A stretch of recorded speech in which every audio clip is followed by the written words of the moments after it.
Hi, my name is Robin Bennett and welcome to the session on how to make minute taking a breeze. Here we'll identify the number one skill required to be an effective minute taker, discover the secret to minute taking, and learn 3 proven techniques to make minute taking easier. So we'll get right into it, and it would be really helpful for you if you had some paper and a pen so that you can take some notes. There are a lot of skills required to be a good minute taker.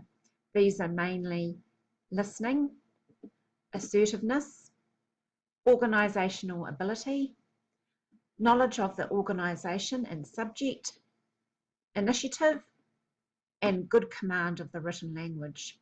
That means spelling, grammar, and punctuation, plus the ability to wordsmith sentences into logical and readable paragraphs. All of the above are important, but the number one skill you need is to be a sound, critical thinker. Now, what does that mean? A sound, critical thinker. This means the ability to be able to sift through the information and work out what really needs to be written down. Now, there's such a thing as what I call the law of minute taking, and it goes like this.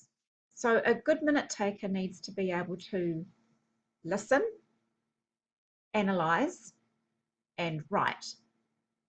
That's what proactive minute takers do. Listen, analyse, write. But many of us are actually what we call reactive minute takers. And that means we tend to listen, write, and then analyse. Sounding familiar? And if you're a book writer, this will be just exactly you. Why do a lot of minute takers tend to do the listening, that writing, and then the analysing? And that's quite often because you don't know what's important. Everything sounds important. You're too scared you're going to miss something. So let's write it all down and sort it out later. And later normally means after the meeting. Now, there's nothing wrong with doing it that way, and it is probably the best approach if you're a newbie or a new minute taker or unsure of the subject. Except the main problem with that is that you'll be writing down copious amounts of information. That means that your job after the meeting becomes a lot more harder and difficult because you're having to sort through the notes and pull out the essential stuff. So what we want to do on focusing at the meeting is doing the analysing at the meeting. If you do the analysing at the meeting, you'll save yourself an awful lot of time afterwards, and the process won't be quite so painful. So I'd just like you to take a couple of minutes or a second or two and think about which one are you? Are you a proactive minute taker or are you a reactive minute taker? If you are a reactive minute taker, I would like you to think about is why is it that you take your minutes that way? One thing that you'd like to be able to do that would help you to become a more proactive minute taker. And if you're not sure, hang on because I'm going to give you some tips. If you're a proactive minute taker, keep going. Keep doing what you're doing. So let's move on now to what the secret to minute taking is. And you might be surprised to know that the secret to minute taking is actually lies with the chairperson. Now, a bit like being a minute taker, there are many skills required to chair a meeting, such as keeping the meeting on track, which is about following the agenda, leadership, and subject and meeting knowledge. But the number one skill you required of a chairperson that will assist the minute taker is for them to summarise at the end of each agenda item. And that is the secret. If your chairperson summarised, would you be able to produce better minutes? Without a doubt, yes. Unfortunately, it's something that the majority of a lot of chairpersons don't do. Why? There are a number of reasons. The main one is that it's a bit like minute takers. They've never had any formal training, and so they learn by burn. A lot of chairpersons actually believe that it's the minute taker's job to summarise, but nope, it's the chairperson's job. So have you ever taken minutes at a meeting? There's been a lot of discussion and all of a sudden they've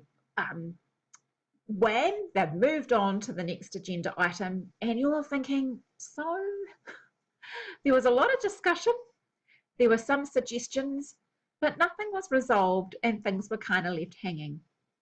Now, this is where the danger lies, because when you go to write up your minutes, you'll use your own interpretation and perception of what you think has happened, which could be right, but it could also be wrong. This puts a lot of responsibility onto the minute taker. There must be some closure at the end of every agenda item. So when the chairperson summarises at a meeting, it's not just for you, but for everyone else in the meeting as well. So they leave knowing exactly what was agreed to. Quite often a question I get on the minute taking courses that I run is, if the chairperson doesn't summarise, is it okay for me to ask him or her to do so?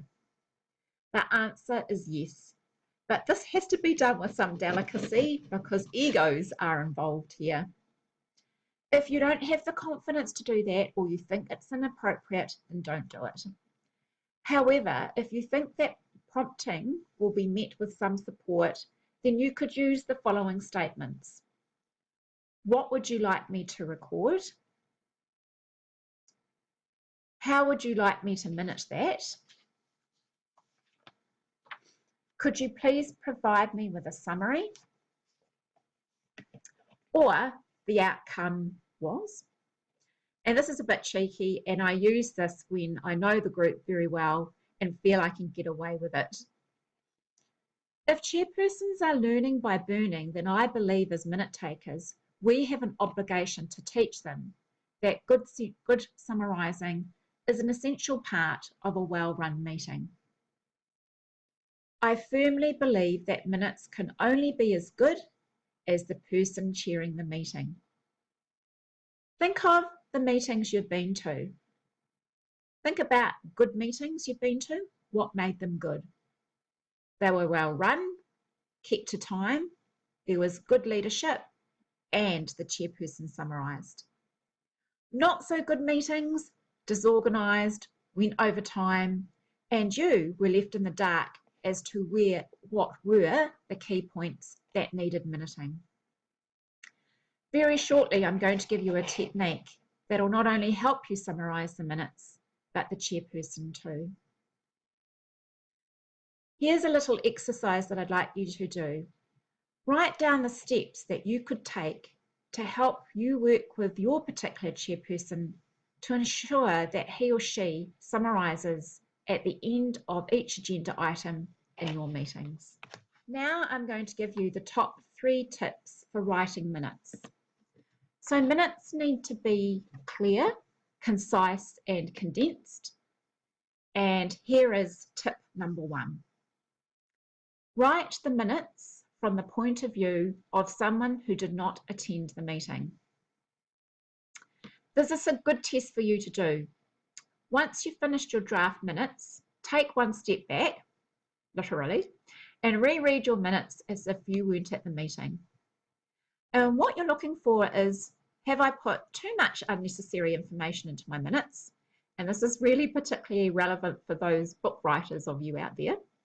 Or have I not put enough information in my minutes? I always apply this test every time I do a set of minutes, and I'll either end up adding some information to clarify something or take information out because it was unnecessary. When I've worked with management and the subject of minutes and meetings comes up, I always ask them, what would you define as a good set of minutes? And every time the answer comes back is, if I wasn't at the meeting, I should be able to pick up a set of minutes and know exactly what happened without having to read a book. Here is tip number 2. Record need to know, not nice to know. Now, here are some other words for nice to know. Irrelevant, inconsequential, waffle, fluff, gossip, scandal. Now, remember the law, the listen, analyse and write. This is the first time in a meeting you should start to apply this technique. So instead of being that reactive minute taker who writes everything down, now you're going to analyse what you're hearing and think about, is what I'm hearing need to know or nice to know? That way, you'll start to write down only the necessary points. Tip number 3 is what I've developed and now call the DART technique. This is what the DART technique is. I'll just hold that up for you so that you can see that. So we need to make sure that we are recording down discussion items, but those items must be summarised. No, he said, she said in our meetings. Main job of the minute taker is to summarise the discussion taking place. You need to write down the decisions. So that's pretty obvious. That is what was decided. And anything that's been deferred. So anything that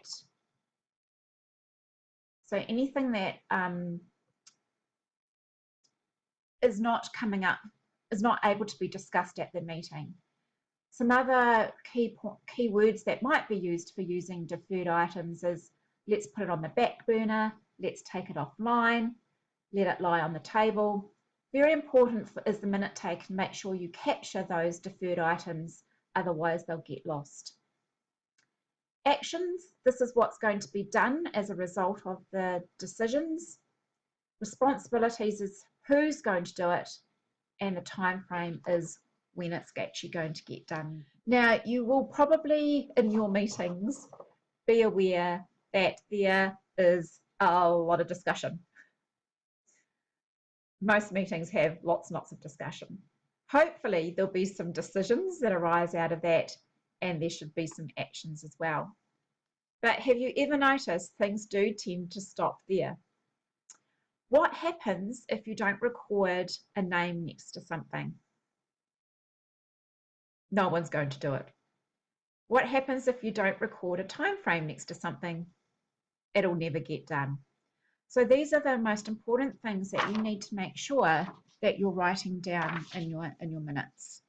It's a good idea to talk to the chairperson before you begin your meeting and give them a gentle reminder to summarise. This is what you want your chairperson to summarise on. Most chairpersons will be happy to oblige. The fun starts though actually when you're in the meeting. How do you ensure they'll follow through on their promise? What I'd like to suggest you might want to do is to type up the DART technique onto coloured paper. Take it with you to the meeting, have it sitting beside you and the chairperson, so when he or she starts to move off the agenda item and they haven't summarised, you can point at the piece of paper.